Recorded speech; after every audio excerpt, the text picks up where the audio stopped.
Hello, everybody. It's a particularly beautiful, snowy afternoon here in Oak Park. The sky is white, and my heart is very full because I get to speak on prayer with one of the really, truly greatest teachers I know, a great friend, a soul sister, someone whom I've loved for a long time and learned a great deal from, Diane Berke. It's impossible truly to describe Diane because you have to experience her, but amongst her many honors, worldly honors, is the fact that she was the co-founder of One Spirit Seminary, really one of the pioneering interfaith seminaries in the world, and a place that I've taught at often, and thank God with her. And when I began my Institute of Sacred Activism, Diane was a founding partner in all of that. And I always tease her by calling her the mother of sacred activism. So I'm daddy and she's mummy. What Diane has brought to my life is a profound wisdom, a wisdom born out of contemplation, a wisdom born out of very deep life experience, very full life experience, but even deeper immersion in the silence, in the profound depths of true spiritual practice. So, Diane, I am so happy that you were willing to join me on this journey into prayer, these 40 days and 40 nights, a soul journey into prayer, which I'm hoping will prepare all of those who take our Easter retreat to be open to the glory of what we'll be able to offer them, because we've done it many times, and each time it has been for us a revelation, and I think for many of the people who were there. So thank you, Diane, and thank you for being with me. And yesterday when we were talking, you read me two beautiful poems over the phone, and I thought it would be a wonderful place to start our exploration of prayer with those two poems.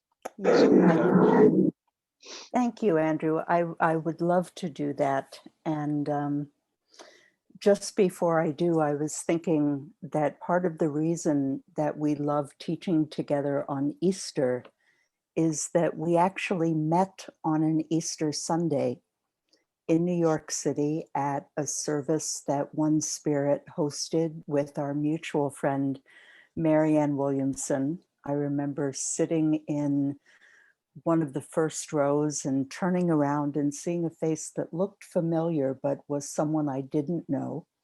And I remember saying, "Are you Andrew Harvey?" And you said, "Yes, I am."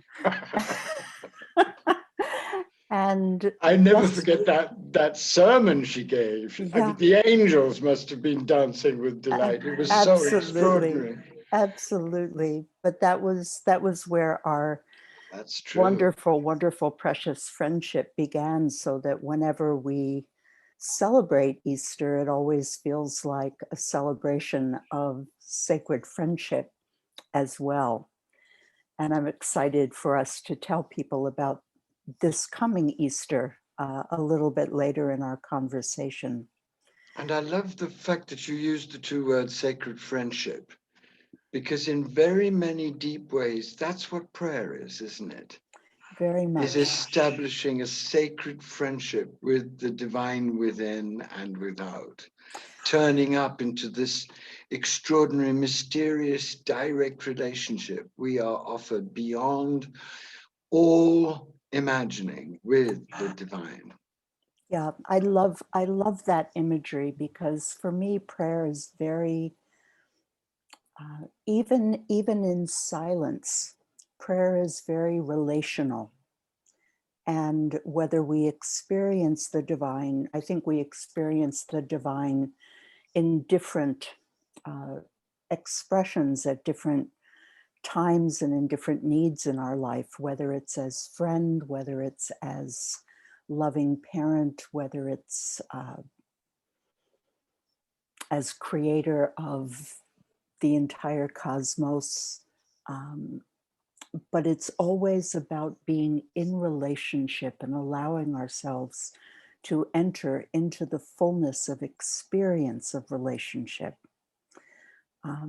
as I was thinking about our conversation today, I actually thought of kind of a paraphrase of something that is attributed to one of your beloved sacred friends, Rumi, Mm.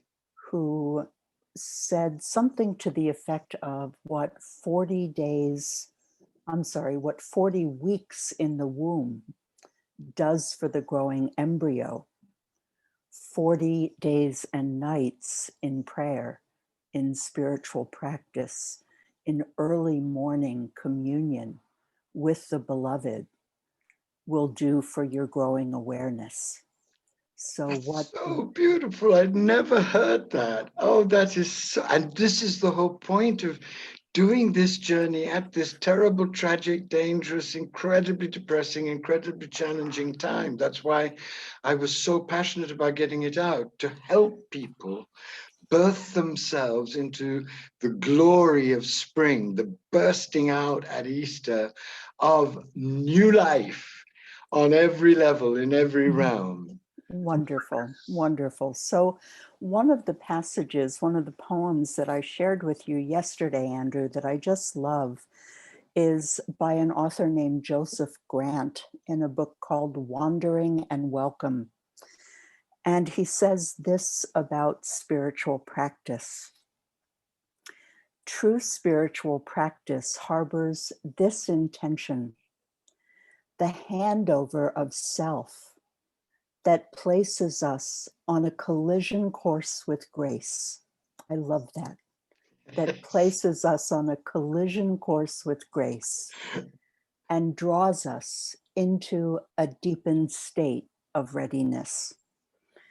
And of course, the readiness that is asked of us in these amazingly challenging times is both an inner readiness in the sense of the deepest steady presence that we can possibly cultivate in ourselves that allows us to remain calm, that allows us to remain centered through whatever trials and whatever ups and downs life and the world throw at us.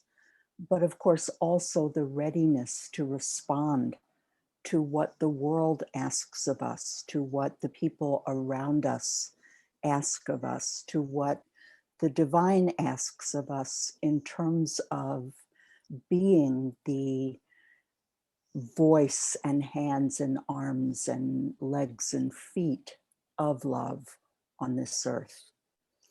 So And that those challenges and those demands are getting more and more intense day by day.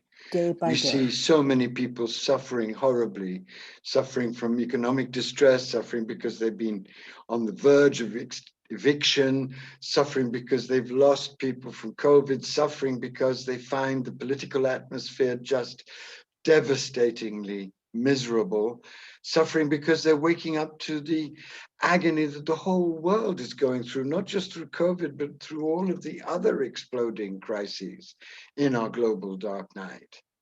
absolutely.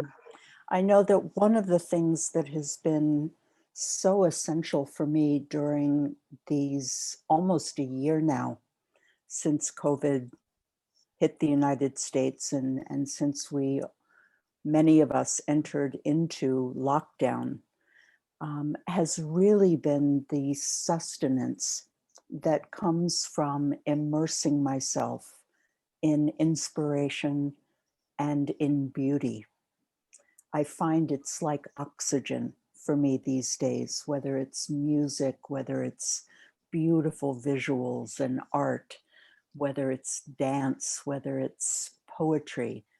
Um, it really has been what has sustained me and allowed me to continue on at times that it just feels like it almost makes more sense to just pull the covers up and go to bed. The other poem that I shared with you, which I just love, is by someone who has become perhaps my favorite new poet this year, a lovely, lovely woman named Rosemary Watola Tromer, who lives in Colorado. And this poem has been so inspiring to me recently. It's called Instructions for Perseverance, which I think is one of the things that is really being asked of us now, and one of the things that our spiritual practice can help us cultivate and develop. There is an epigraph to the poem, and I love it because it comes from a horoscope in December by Holiday Mathis. And the epigraph says, "Think less, trust your inner animal," which I know how much you appreciate. Absolutely. So again, the poem is called Instructions for Perseverance.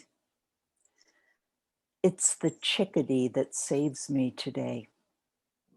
Though the world gets cold, the chickadee stays.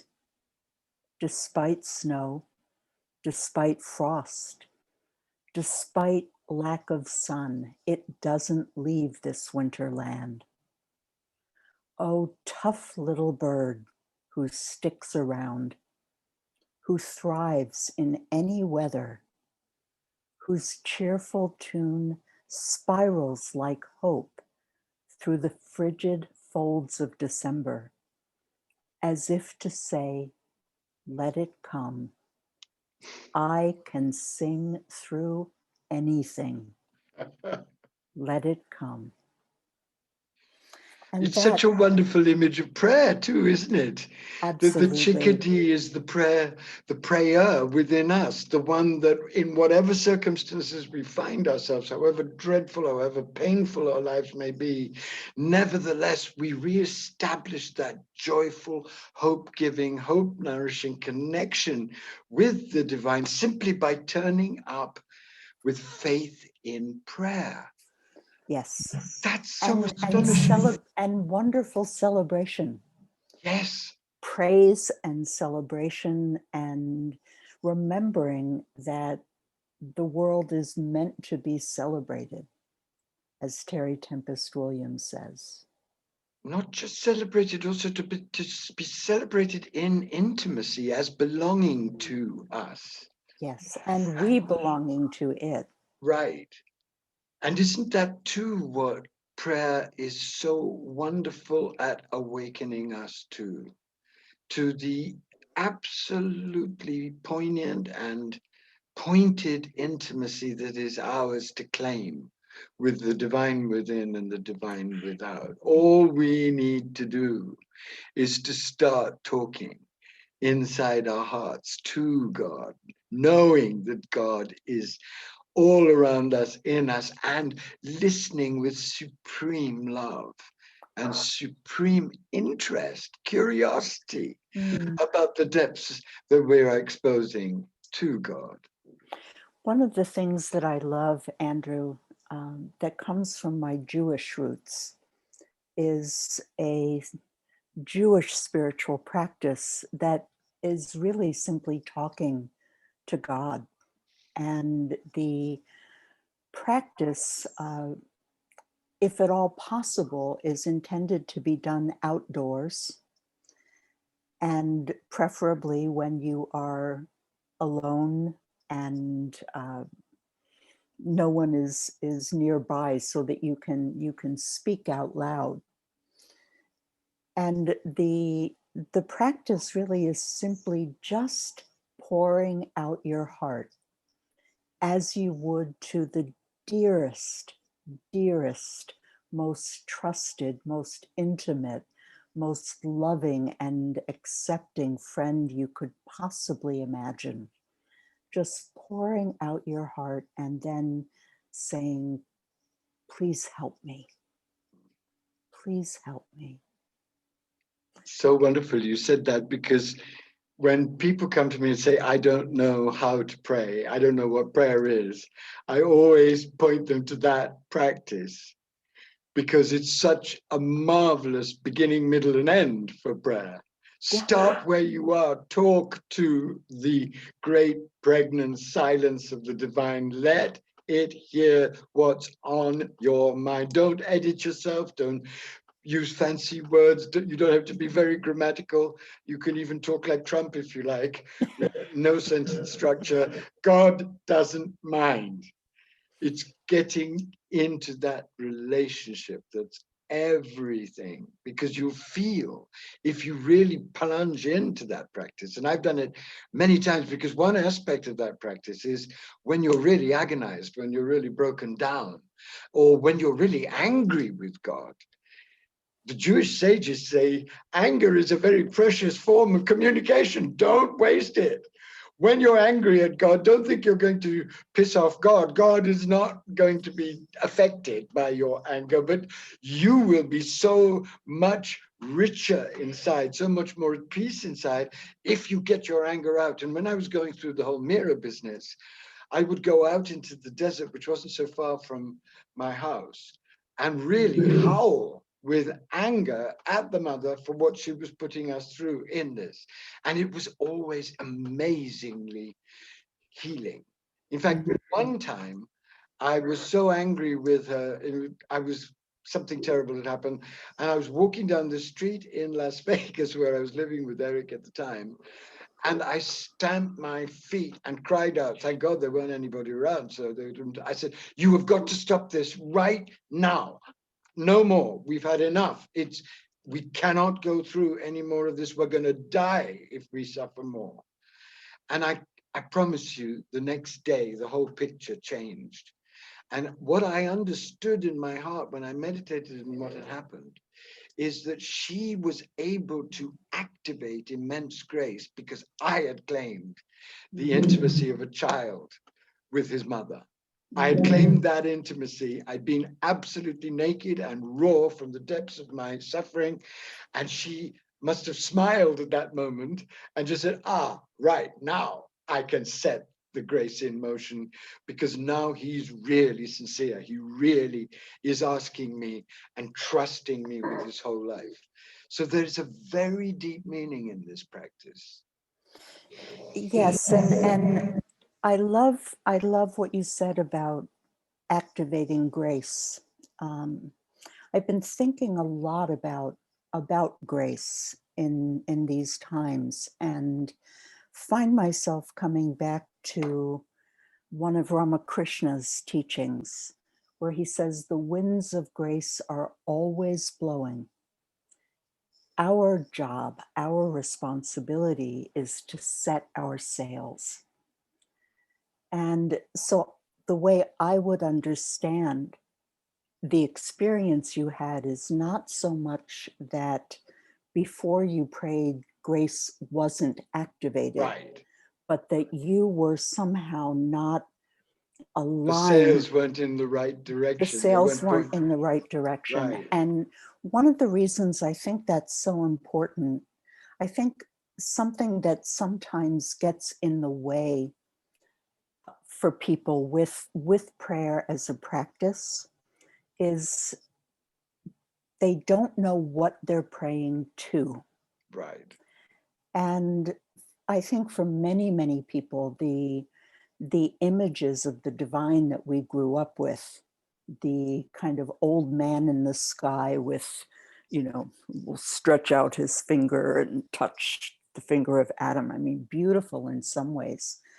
But for many people, that kind of personified deity, for many people, that's still very, very nourishing. But for many other people, that no longer is resonant to their experience. And as a result, people end up turning away from prayer as a practice. One of the things that I think is very helpful, that's been very helpful to me, is in that conversation, in that pouring out of your heart, a fine place to start, an absolutely acceptable place to start is, I don't know what you are. Absolutely. I don't know who you are. I don't even know if you are. But I do trust that there is something that is larger than this little separated, skin encapsulated ego being that I believe that I am. And whatever that something is that is larger, perhaps there is a benevolence that I can open to. Perhaps there is something beyond what I can even imagine that can extend healing and inspiration and encouragement and help to me. And begin there. Begin in that state of absolute unknowing and not needing to know.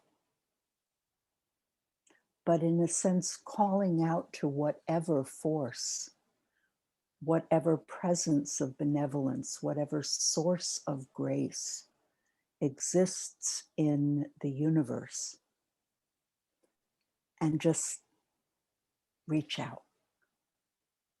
I so agree with you. And when people again come to me and say, I don't know how to pray, I also say to them what you've said, but I also say, have you ever just asked to be given the gift of prayer? Just ask Yes. whatever you might be begin to believe in, to give you the gift of believing that you can speak with this kind of radical intimacy to God. Why would Jesus be lying to you? Why would Rumi be lying to you? Why would all the great masters and sages who have given us so much be lying to you? If they are so insistent about the beauty and encouragement and the inspiration that flow from prayer, take them seriously and ask for the gift. The Desert Fathers talk a great deal about this. In fact, when you were trained to be a hermit, the first training that you would have is a training in that first step of humility, just that first step. Be humble before the testimony of the past from all of the religions. That prayer is a magnificent way of connecting with the love and wisdom of the universe. Just that. And then if you don't feel that you can take the next step, ask for the courage to take that adventure. Yeah, that's beautiful. I love that. And I've found with several of my pupils that once they've taken that in and asked, then quite suddenly something happens in their life, or suddenly an inspiration of devotion bursts in their heart that they never felt before.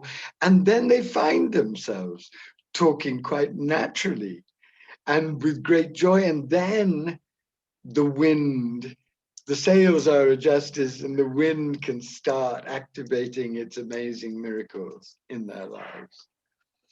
Yeah. I think the other danger that so many people face is that they pray for something. Mm. It's not wrong to pray for something. We all need so much. We need our daily bread. Jesus gave us that prayer.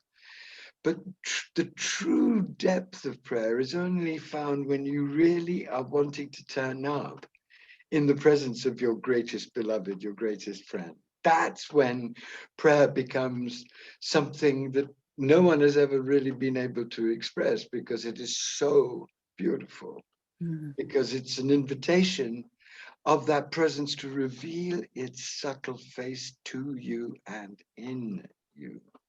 So prayer becomes the gateway to a very ordinary but very extraordinary, sober, mystical experience, which the more you know is possible, the more addicted you become, until you take what St. Paul says seriously: pray ceaselessly, because you become so hungry for that security, that placeless security, that signless security.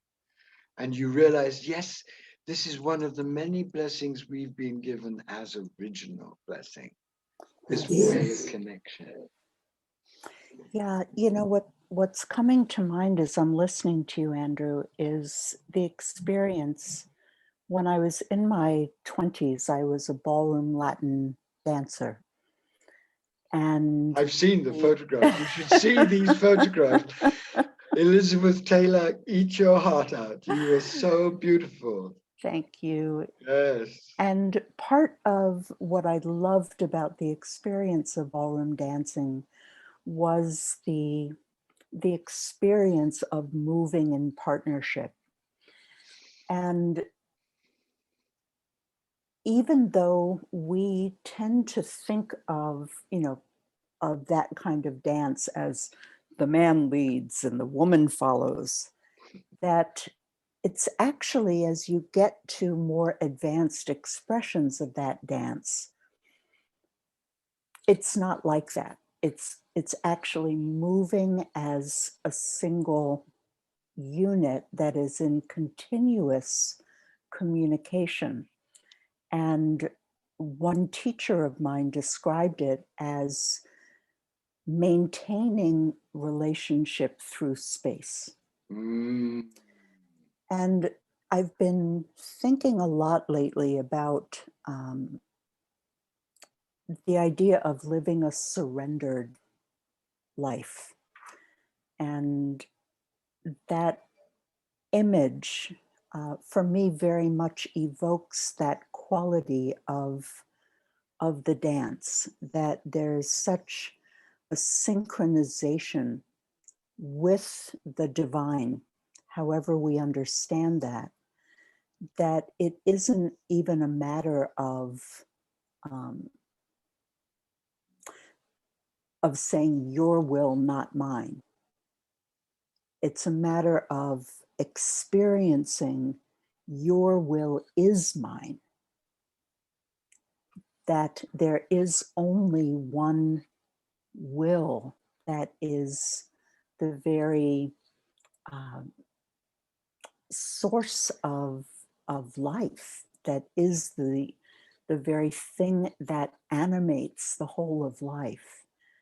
And that what we seek is again to come more and more and more into relationship and alignment with that, so that moving through our lives and having a sense of what to do next, having a sense of where to move next, having a sense of how to respond in any given moment, is like the experience of ballroom dance, where you're not shoved or pushed. Yes. That there's just the slightest kind of inclination and tilting that you automatically go this way. And so for me, more and more, prayer has become, verbal prayer, spoken prayer, has become kind of a portal into just being in that divine presence, so that that alignment, that attunement begins to be more and more and more natural, less and less something that needs to be thought about or figured out or even asked for. I really love what you're saying, because that's the deep reason why I wrote Like the Flame and collected together all the greatest short prayers I knew. And I'd been gathering them for 30 years, because in my own practice, I found that short prayers allow you that portal most quickly, because you don't get absorbed in the gorgeous language. You get drawn in by the beautiful language and then the depth of the meaning. And when your mind and heart make love to those depths, then this door opens into the presence, and the presence is there, and there are no more words. Yes. Yes. And that's when the beloved is there, and you savor the beloved's presence, and that presence soaks you and dissolves your resistance so that you can experience oneness. Julian Norwich said that prayer is oneing with God. Hmm. And I love that. She coined the word, the verb. There is no verb oneing, but it's in Revelations of Divine Love. Prayer is oneing with God, which is exactly what you're describing. Yes, and I think, you know, in very often in the depths of intimacy, we reach a point where words aren't needed, where simply being together, simply being in one another's presence is such a two-way sharing that kind of an image of looking at a magnificent sunset, or you and I have been together in the presence of our beloved white lions. Yes. That simply experiencing that together, and maybe every so often just saying, oh, how beautiful, Yes. how amazing. It almost is as if it's like you're going to visit a very great friend, and you come in through the door and you begin with saying loving, lovely things to your friend. So the prayer is those beginning words. And then as the presence of friendship deepens, you can go into that silence of satisfied soul desire. It's wonderful. I remember when you're talking, I remember two things. First, rather frivolous one, which is when we were in the back of the Jeep in Kruger, and we had the most amazing day. We saw a leopard to begin with, and then we saw, which is very rare, and then we saw gazelles galore, and then we saw elephants, and then we saw lions. And I was pretending to you that I was manifesting all of these things out of my super consciousness just to tease you. And you said, well, now I want a rhino. And I said, okay, I'm going to pray for the rhino. And I really actually did pray very deeply because I wanted you to be totally convinced of my omnipresent shamanic powers. And literally 3 minutes later, we were looking into the eyes silently of a rhino. Yes, yes, not 10 feet away. Not 10 feet away. And although I was playing, the fact I believe is that we were in a state of adoration of that immense outpouring of beauty that is Kruger. We were in a state of sober trance and gratitude. So when both of us sitting there really prayed to see a rhino, because we are both so drawn to rhinos, we were graced that chance. Yes, and I certainly have experienced that again and again and again in Africa, especially that that state of tremendous gratitude. You know, my experience there so often is that nature is just pouring herself out in blessing, pouring herself out in blessing over and over again. And of course, the only possible response is thank you, Yes. thank you, thank you, thank you. And the more you thank, the And more nature that's right, pours, the more that's you right. open your heart, the more you can receive it. It's almost funny Yes, at a cosmic level. yes, You and realize I this is a participatory universe at the yes, deepest level, like quantum physics has revealed. And that is another deep meaning of prayer, isn't it? Is to turn up in the relationship, yes, but also to tilt the field by the quality of your response to God, your response to what's happening, your response based on what you know you need to dance the best dance you can.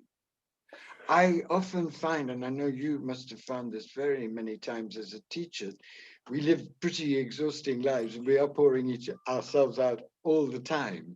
And there have been times when I've arrived in deepest Idaho or in Wyoming after a night flight when I just can't imagine giving the sermon or giving the workshop that afternoon. And all I know now to do, which is all I need to do, is to just be silent for 5 minutes and say, please give me the words, give me the energy, give me the love, give me the patience, give me the passion.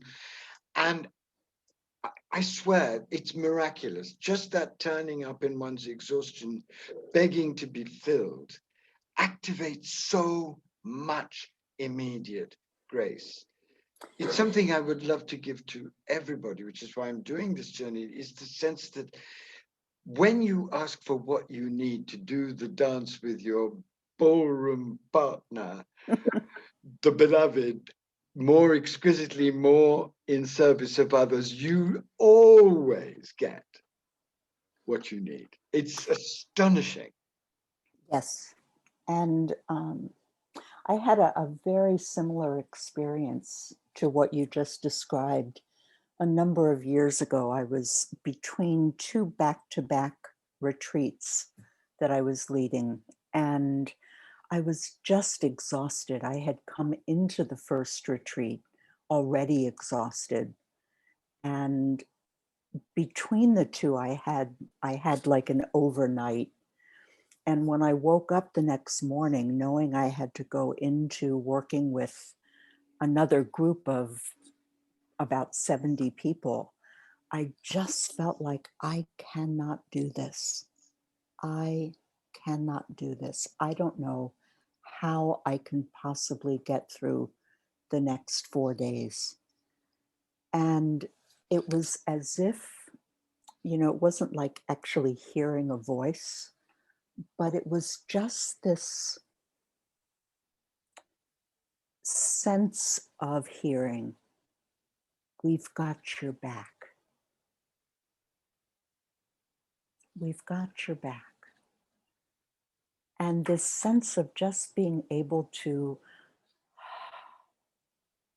rest back and know that I was being supported, feel that I was somehow energetically being supported.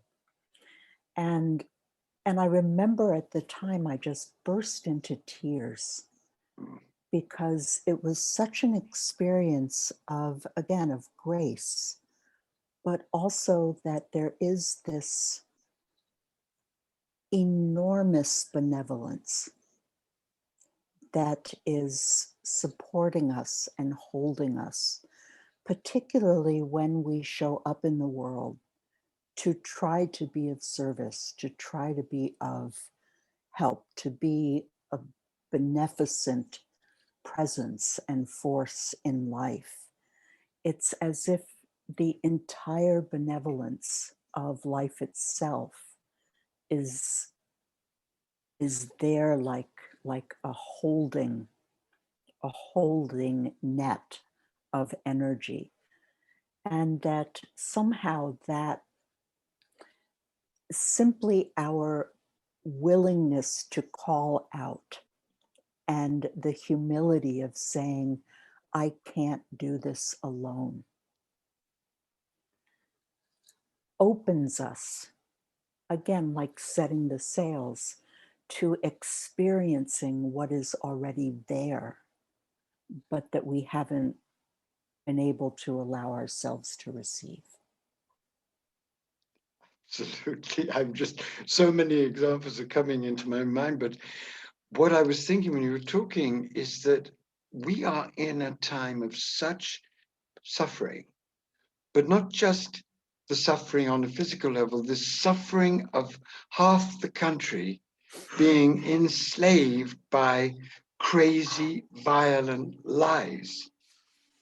And those of us who deeply and desperately want to be healing presences I think all of us at times feel real despair. How am I going to approach these people who believe this madness and are prepared to lie and cheat and betray in the name of some strange, completely fabricated ideal that is clearly half insane? And what I've discovered is what you said, is that I simply can't do it as Andrew Harvey. Mhm. But I can do it if I relax completely and I ask for the beloved's compassion, infinite compassion and patience to take over my heart and to release me from my need to persuade anybody to do anything. And when I do that through prayer, I find that I'm given opportunities sometimes to be able to say things kindly but firmly that can actually shift the situation a little. Mhm. So I think why I'm inviting everybody on this prayer journey at this time is for two reasons. I believe that this Easter is going to be the most important Easter in all of our lives, because by Easter, it will be very clear where the country is, and it could be in a very painful, dark, riven, even more divisive place, even more divisive than under Trump because of the pollution that these last 4 years has spread, and because of the urgent catastrophes that need healing and need real response, but may not be getting it because of all the political madness that's happening. So to me, prayer is one of the essential ways to not only to keep sane, but to keep on going. Yes. Keep going on, pouring yourself out with hope, with encouragement, with compassion, with steady respect for people of all kinds and of all possibilities. You won't be able to do it on your own, and even from a deep realization you won't be able to do it. It have to come from the primordial depths of life itself, and those are the depths you connect with when you pray with the kind of humility and need that you're suggesting we do. Please help me be kind, please help me be wise, please help me get those opportunities to speak words that this other person whom I love, but I feel is deeply damaged and deluded by what they're going through, can actually hear. I know screaming at them is not going to do any good. I know demonizing them is not going to do any good. I know judging is idiotic. Give me wisdom. Mm. And over time, trusting in the immense reservoir that is God, drawing from it through prayer, does give you amazingly what you need, not only to keep going, but to keep going on wisely. Mm. Do you have that experience?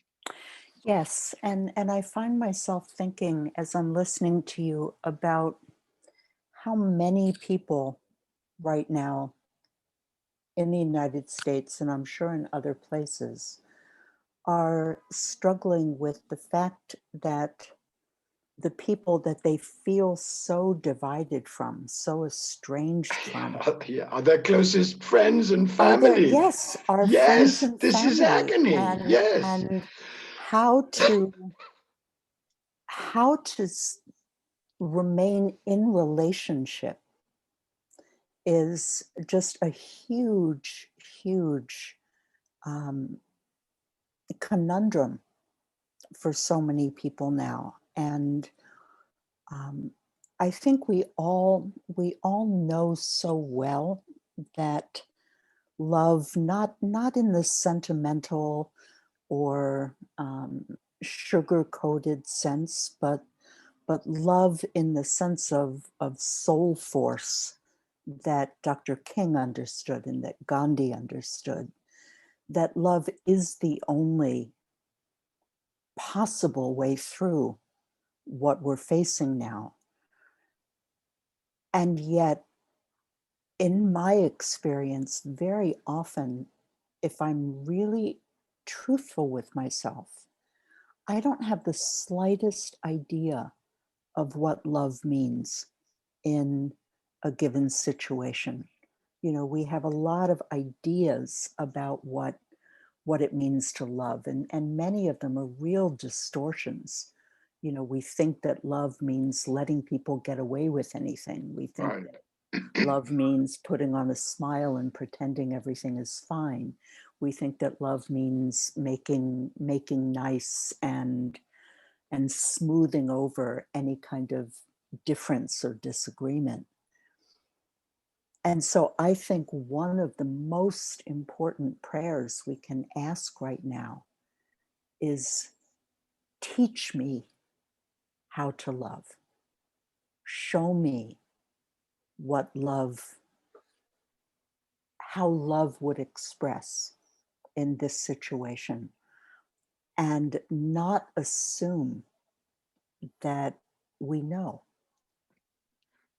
Yes, because love can have a very fierce side. Love can have divine ferocity, and it can be unloving not to express that side. And Yes. yet we need to be able to express that side at exactly the right moment and the right timing. Otherwise, it causes huge damage instead of healing. And this is one of the immense spiritual koans that all of the progressive side of things faces at this moment. How do we approach our brothers and sisters and family members and friends whom we adore, who have bought this hallucination, which is causing massive horror? How do we approach them with justice, with mercy, and with discernment? Because only divine gift of discernment, which is something I pray all the time. In fact, my prayer that I pray more than anything else, actually, is the prayer of the prophet, peace be upon him. Lord, show me things exactly as they are. Yeah. And I find that when I pray that prayer, I'm shown what the situation is, what the limitations of my own previous response to situations like these are, and what's appropriate in the situation, which can sometimes be extremely uncomfortable to my desire either to be loved or to be glittery or to be effective. Sometimes the response I least like is do nothing. Nothing. You mean I've got to do nothing and just watch this? Yes, do nothing. And I find that when I get that extremely uncomfortable response, the situation shifts in strange, mysterious ways I couldn't have foreseen. Because if I had done anything, even from my most so-called illumined will, I would have mucked up what God was already doing in the situation. So really asking to be shown what is required, and then asking for the courage or the insight or the brilliance or the passion or the energy or the ferocity to do what's required. That is a really important spiritual tool for people at any time, but especially at this time, don't you think? I do. And it also makes me think about the fact that when we pray and we receive guidance, when we receive an answer, it's for that moment. Right, It's not for that moment on into the right, infinity. So we may argue, I can't do nothing because we're imagining that we will do nothing forever. right. But we have to keep asking and keep asking and keep asking, so that prayer is really a muscle that we develop and exercise. Just the same way we don't go to the gym once and expect to be in shape forever. In the same way, prayer is, it really is a practice, day in, day out, many times a day. That's why in Islam, there are prayers 5 times a day at set times. In Judaism, there's prayer 3 times a day. In Christianity, the hours set a rhythm of prayer, in other traditions as well, so that we get into a habit of realizing, oh, I've taken the reins of discernment or the reins of what I'm to do, I've taken them back from the divine into my own hands and help me remember to come back and ask again, ask again, ask again. In a sense, it's like tuning constantly your instrument to be able to respond to the playing of the silence. Yes.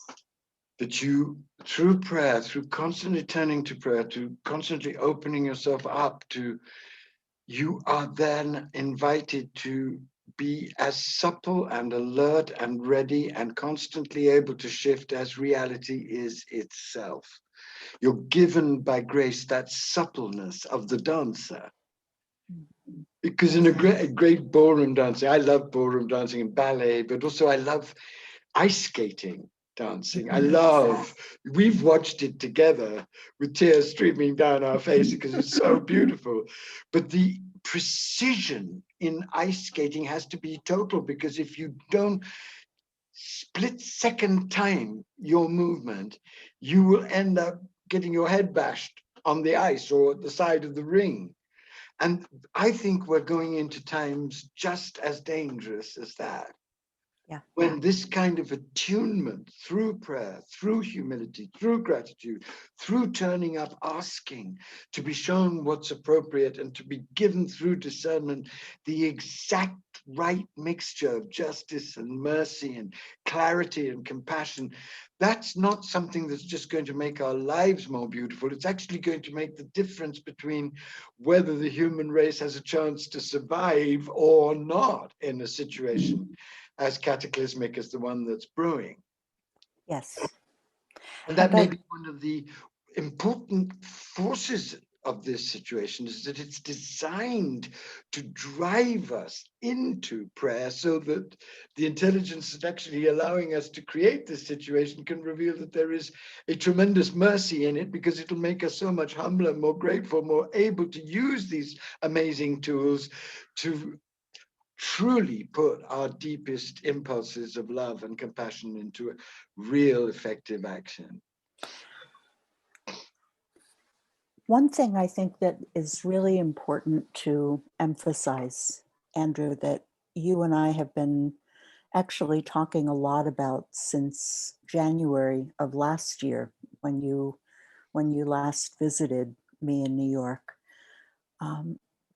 What we're talking about here is not the purview of a few sainted, enlightened Oh God, no.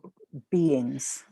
It's really the purview and the invitation and the task of all of us as true human beings. Right. As true human beings, that we have the capacity and the potential to be attuned and aligned as finely and as sensitively as you're describing, that actually is part of our birthright and part of our nature. We don't have to be extraordinary in order to be able to live the way that these times are asking us, begging us to be able to live. But we do have to aspire to showing up in that depth of wisdom and compassion and peace and generosity of spirit and humility and joy that that knows that the world is worth saving because of the joy that it constantly pours out and bestows on us. And the beauty, as you said at the beginning, And the the beauty. God is beauty, says the Quran, and loves the beautiful. Yes. And in a time like this, one of the greatest sources of beauty for me are actually the words in the prayers that I'm offering. Mhm. I have chosen the prayers that are the most beautiful for me in the hope that they'll awaken that awe that only beauty can. Yes.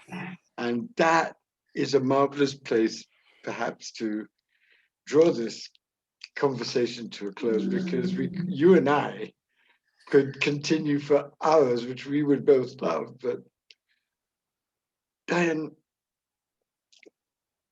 I can't wait to celebrate this Easter with you. I can't wait because for me, this Easter is and must be a huge celebration of joy in defiance of a burning world. Mhm. Because the greater the celebration, the more the stamina and the strength all of us ragged beings who celebrate will receive to continue the work of enduring with grace and building in our heart, minds, and in our relationships the future that is impossibly possible, that could yet be born, even in the middle of all of this madness. Yes. And I can't think of anything more wonderful for people to do than a prayer journey. Traditionally, it's Lent, but it's those 40 days before Easter that you deliberately and tenderly take a journey to work on everything in you that blocks the explosion of ecstatic yes that happens on Easter Sunday. Whether you're a Christian or not, you can think of it as the explosion of the secret spring that is always refreshing reality. So that's why this prayer journey has been constructed in the way that it is. And that's why it gives me such great joy that it will end in teaching our retreat together. Yes. Yes. And of course, people, um, that culmination will be 4 days that we will offer through One Spirit. It will be a Thursday. It will trace the Easter journey itself. So a Thursday night, Friday night, Saturday morning into early afternoon, and then of course Easter Sunday into early afternoon. And Andrew, may I share one more poem with you Please. that for me captures all of this, including this culminating journey of the Easter story itself. And please don't feel you have to be a Christian to join this journey, Oh, not at all. because we've had people of all faiths, because this is an archetypal journey from great grief and dismemberment and going into the cave into startling rebirth. This is a journey that goes as deep and as high as all open, wild, holy human journeys go. Absolutely. So this poem, and this may be a perfect way to complete our conversation, is again by the same poet I shared earlier, Rosemary Watola Tromer. This one is called More Love, More Love. And the epigraph is from Rita Mae Brown, Riding Shotgun. The epigraph says, sorrow is how we learn to love. If sorrow is how we learn to love, then let us learn. Already enough sorrow's been sown for whole continents to erupt into astonishing tenderness. Let us learn. Let compassion grow rampant like sunflowers along the highway. Let each act of kindness replant itself into acres and acres of widespread devotion.